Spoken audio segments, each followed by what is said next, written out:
सवाल है अगला सिलेक्शन पोस्ट फेज 12 का। जैसे आपको यहां दिख रहे हैं ना क्वालिटी क्वालिटी सवाल अलग अलग एग्जाम के मिक्स्ड, वैसे ही आपको मेरे प्यारे भाई हम ऐप पे भी दे रहे हैं, पावर प्रैक्टिस बैच में मॉक टेस्ट भी बहुत शानदार बनाए हैं।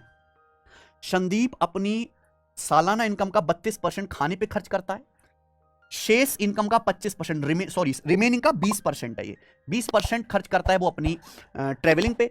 35% of remaining income on clothes, बच्चों का 35% कपड़ों पे खर्च करता है,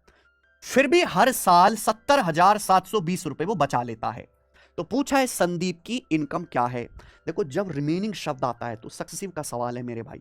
आप 100 मान के भी कर सकते हैं, रेशियो से भी कर सकते हैं मेरे भाई, फॉर्मूला भी लगा सकते हैं, पर बेस्ट है रेशियो क्योंकि इनकी फ्रैक्शन बहुत आसानी से बन जाएंगी। संदीप 32% खर्च करता है खाने पे, 4% 1/25, 32% 8/25, यानी कि 25 में से 8 खर्च कर दिया तो बचा कितना 17,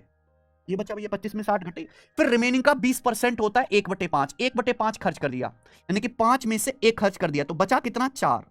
मल्टीप्लाई। फिर बची इनकम का 35%, 35% क्या होता है बच्चों 7/20, 5% 1/20, 35% 7/20 खर्च करता है, 20 में से 7 खर्च कर दिया, बचा कितना 13, ये आ गया मेरे प्यारे भाई। ठीक है जी,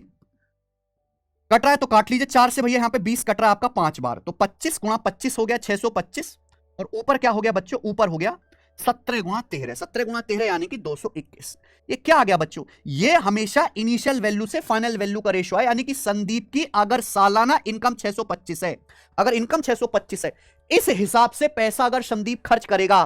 तो एक साल के बाद फाइनली उसके अकाउंट में 221 बचेगा, उसकी सेविंग 221 रहेगी। एक साल बाद बचता कितना है 70,720 रुपए वो बचा लेता है, ये 221 की वैल्यू है मेरे प्यारे भाई। बताइए कितने गुना, तो 221 तिहाई जाएगा मेरे प्यारे भाई, यहां पे तो 663, 663 के बाद क्या बचेगा भैया 37 और 7, 37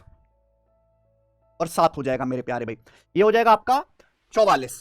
यानी कि 442, तो 221 दूनी चला जाएगा मेरे प्यारे भाई, 442 320 बार कट गया, तो ये भी मेरे दोस्तों 320 बार गुणा हो जाएगा, यानी कि संदीप की जो इनकम है 625 का 320 गुना है। कितना आ गया मेरे प्यारे भाई, जल्दी से जवाब दीजिए, कितना आ गया जल्दी से फटाफट बताओ। 625 इंटू 320, देखो अगर आप 625 की 8 में गुणा करेंगे, देखो ये 320 है मेरे प्यार भाई, 320 को आप ऐसे लिख दो 8 गुणा 40, इस प्रकार से लिख दो, 625 गुणा 8 5000 होता है, अगर 5000 की आप 40 में गुणा करेंगे मेरे प्यार भाई तो कितना आ गया answer 2 lakh, C option correct, खेल खत्म।